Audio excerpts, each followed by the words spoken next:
Hey guys, thanks for joining me again in the orchid room. We are sitting on the floor to check out the bottom shelf of my orchids. We checked out the top shelf last time. The video was kind of long, so I figured we'd split it up into two parts. So let's check out the bottom shelf. Here we go. Alright, it's kind of crowded down here, so I'll do my best to kind of show everything. We'll start with this big guy back here. It's hard to really appreciate how big and beautiful that plant is from this angle without pulling it out.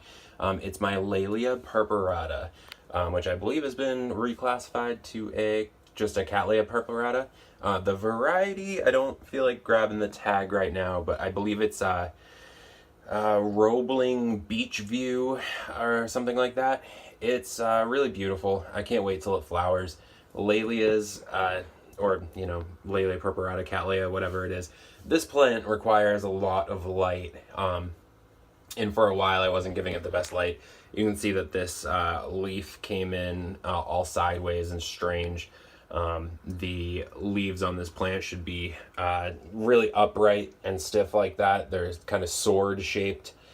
That's a good looking leaf right there. These are the two newest ones, so it's on the right track, but those ones I don't think are going to flower.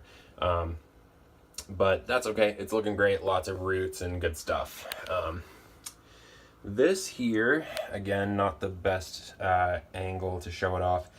This is a no ID Denfal type. It's got really like bright, hot fuchsia colored flowers. It's really pretty. It kind of took a bit of a turn for the worse when I repotted it. It wasn't too happy with me. It just doesn't look as vigorous as it did. I really love like the kind of spiky foliage on these, and it got a little bit kind of saggy and sad looking. But I think it'll be okay. Hopefully we'll have some new growths coming in on that soon. This is, again, I got this from a box store, so I don't have a real ID on it, but it's the one that looks like a pink Baelara, like with leopard spots on it. You know what it is. You've seen them before, I'm sure. Oncidium types, I don't have a ton of them, just because they're big and they're honestly not my favorite kind of genus, I guess. But I do want to get more of them. I think I could get into them some more. So I'm giving that guy a shot. This is after I repotted it. It's doing all right. I thought I would have had some new growth or something on it by now, but that's okay. This seems to be doing fine. This here, now, this is my Masdevallia veitchiana. This has got to be probably my favorite orchid in my collection at the moment. It's just amazing. Masdevallias can have some like the brightest, like most neon colored flowers. It's kind of hard to show it off. It really does it no justice. And the flower's kind of old. It's starting to turn brown and stuff. But it's this like really bright fiery orange and red with like these tiny little iridescent purple hairs on it that like shimmer in the light. It's really amazing. I love this plant. I hope to grow it into a huge specimen. Masdevallias, as you know, require really high humidity. A lot of orchids appreciate good humidity, but most of them will do okay in lower humidity. Masdevallias are one kind of orchid where it really does make a difference.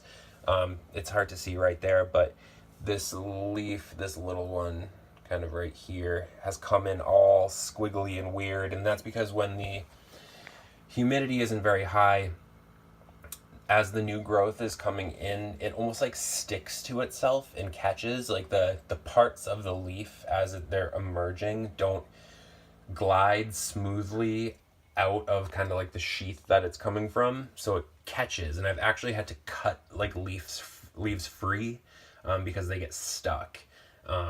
So it really does make a difference. That's one reason why I have it in this cup, because I keep water in the bottom. I just, try to keep it as wet as possible. I missed it sometimes and everything.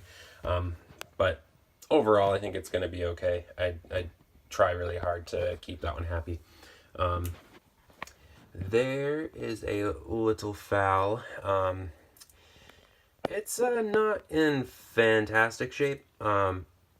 Shipping, I guess, was just kind of hard on it, and I repotted it, and it was a lot for this plant to kind of bounce back from, but it is bouncing back. It's a really beautiful, I think, kind of like summer blooming novelty type phal. It's like Orchid World Carmilla. Really gorgeous. I can't wait till it blooms. It's supposed to be fragrant and everything, like those summer blooming phals are. So I'm stoked on that one. I hope it bounces back. This here is my only other Masdevallia. I only have two, the Viciana and this one. This one's called Red Shine Sheila. This was, I bought this from my friends Judy and Mark. They run Breezy Hill Orchids. They're great friends of mine, and they sell really great orchids, and they always hook me up with cool stuff and freebies and everything. They're awesome. You should check them out.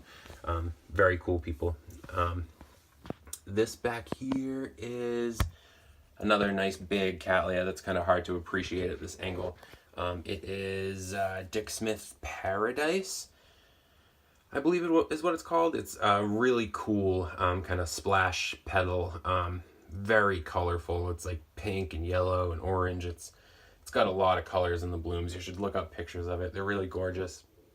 I like it so much that I bought a little plug seedling of it too, just to kind of have like a backup little one to grow out.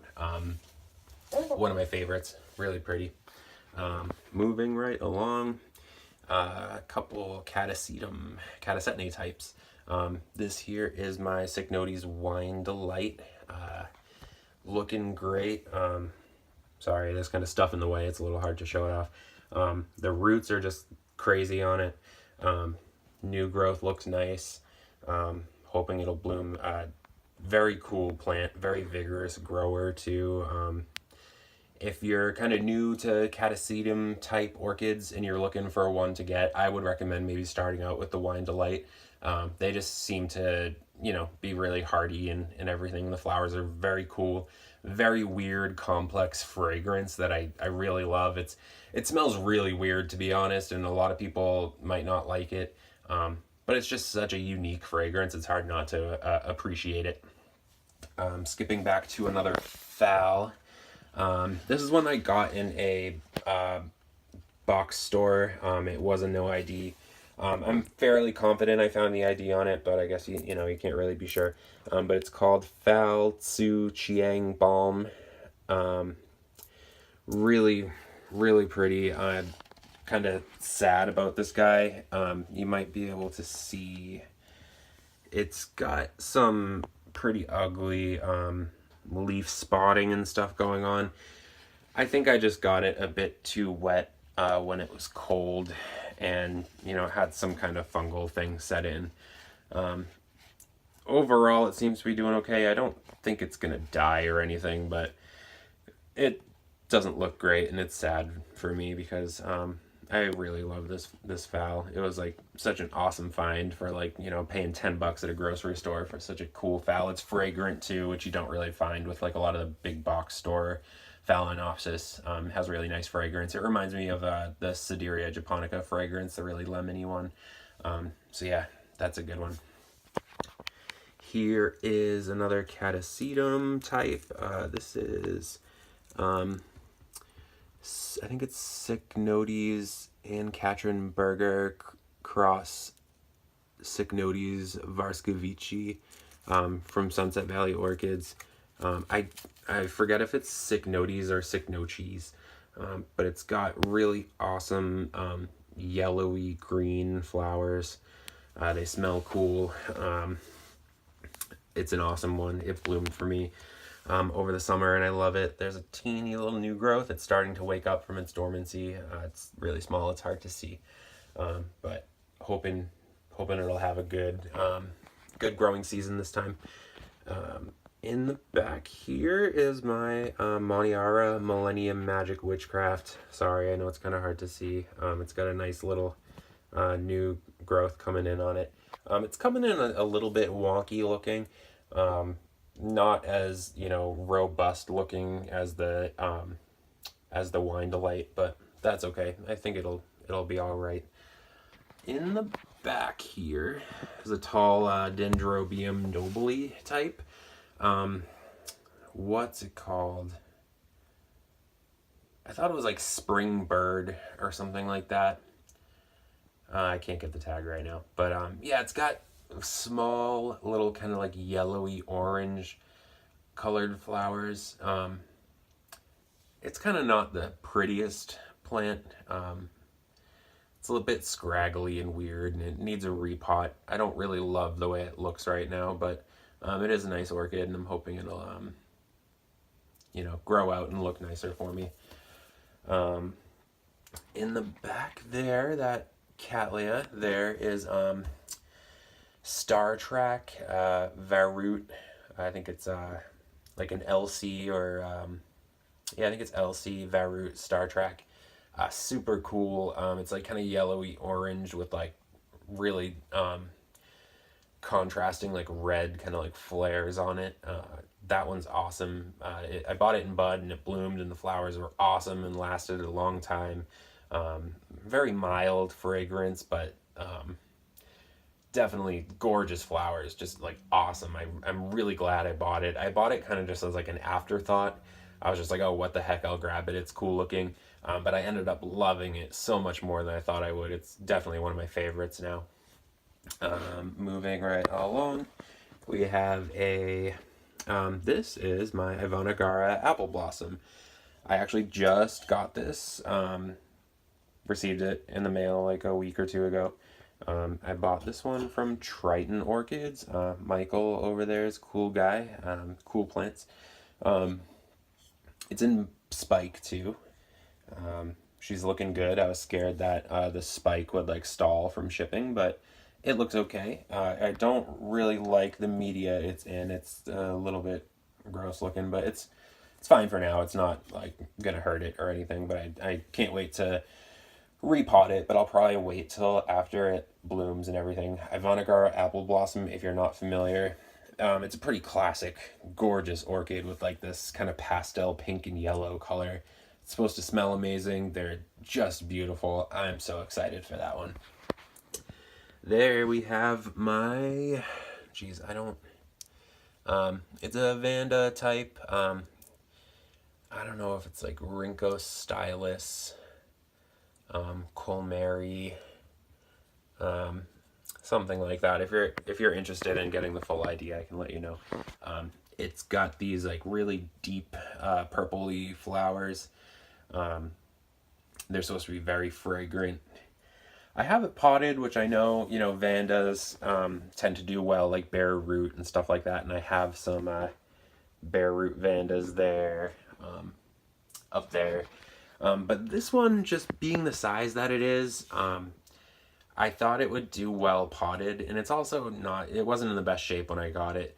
So I thought maybe pot culture would be good for it, just to kind of keep it like secure and, you know, keep it from drying out too fast and stuff.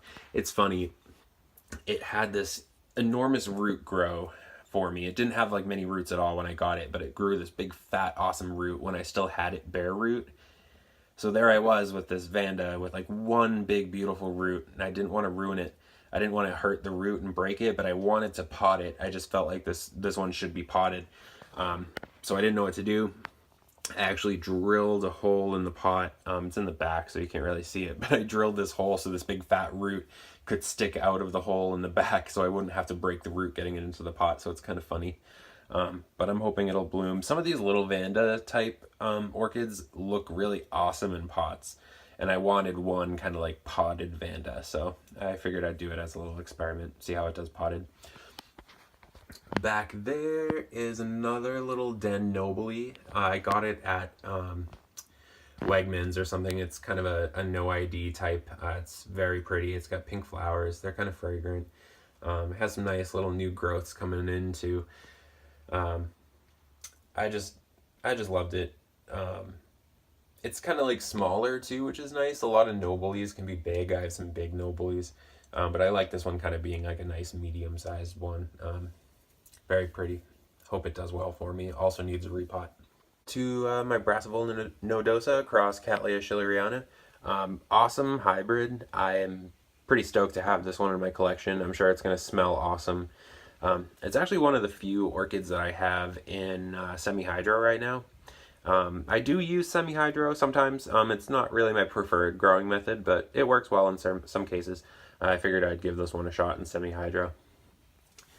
Back there we have my another Den Nobly that's not looking great. It's actually the first Den Nobly I ever bought, so it's kind of got some sentimental value to me. It had some mites at some point, so it's been through a lot. But there's some new growths coming in on it, and I hope it bounces back. The flowers smell amazing, and they're this really hot pink color. They're really beautiful. I do love it, despite it's not a very nice looking plant right now.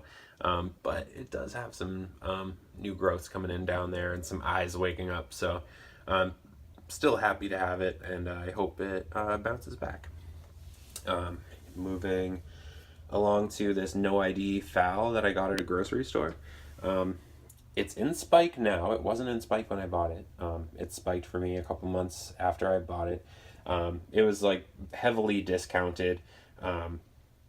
And no idea. I had no idea what the flowers looked like or anything, but I just bought it because I liked the leaves. I just saw potential in it. It's got really nice form. I love kind of the shape of the leaves and just kind of how it looks. And now it's in spike, and it's like a surprise waiting to see what the flowers actually look like. So that's kind of exciting. So I'll keep you guys posted on that one. Another no ID fowl. It was in bud in flower when I bought it, so I do know what the flowers look like. They're really cool, actually. I don't usually go nuts for the no ID complex hybrid fowls that you see in stores, but occasionally one kind of catches my eye, and this one's very, very pretty. I am happy to have it. It's also in semi-hydro. It was in rough shape when I bought it, and I do like semi-hydro for like recovery type situations. So that's kind of how this one started. I didn't even expect it to live, to be honest. It was in pretty bad shape. But she's doing well, and she's in spike for me again. So really big, beautiful, like pastel-y kind of pink with kind of like splashes of color on the petals there. Awesome. I'll post some pictures when it blooms. Nice and big.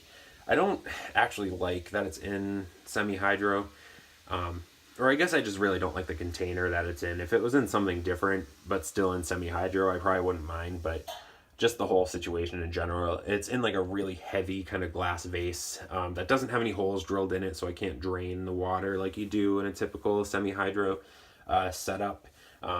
Like I said, I didn't really think it was going to survive long term, so I wasn't really thinking about it. I just kind of stuck it in there because it's what I had on hand.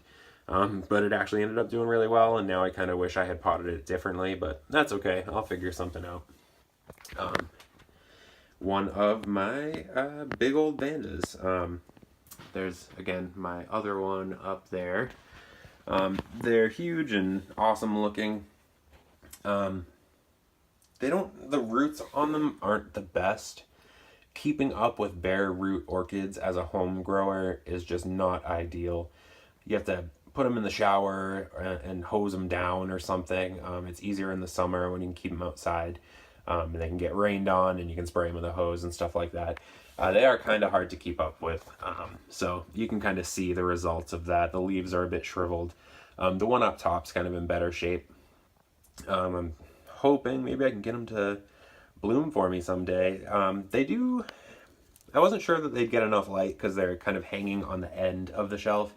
They're not actually underneath the light fixtures, but there's actually a good amount of kind of like purpling on the leaves, so I think they do actually get a decent amount of light where they're positioned. So here's to hoping that they'll do well. I can't wait till I can put them outside. They're definitely way happier outside in the summer. So yeah, they're really gorgeous. I don't have IDs for them. I got them from just kind of like a big garden center that had them. One of them's hot pink, one of them's kind of like a rusty orangey red color. They're both very pretty, and I hope they keep on growing. They keep making new leaves and stuff, so I know they're growing. They're doing okay. I would just like to see them do a little bit better, but we'll see what the future brings on those ones. But that's it. That is my bottom shelf. This is still not all of my orchids. I have a whole other spot. I'm in another room in my house where I have a bunch more orchids actually. There are a lot of kind of like bigger ones that don't fit well under here, and ones that maybe don't require as much light. So they're kind of just getting window lighting right now, but I would like to show them off to you guys because there are some really nice ones. So there's going to be a part 3 to this video. So I hope you'll stick around and check out my next one. Again, thank you so much for watching. It's really fun to talk about my plants, and I would love it if you guys would maybe leave a comment if you have any questions or suggestions for things I should talk about or any tips you might have for me. I'd love it if you would leave me some feedback. But I will see you guys in my next video. Thank you. Bye.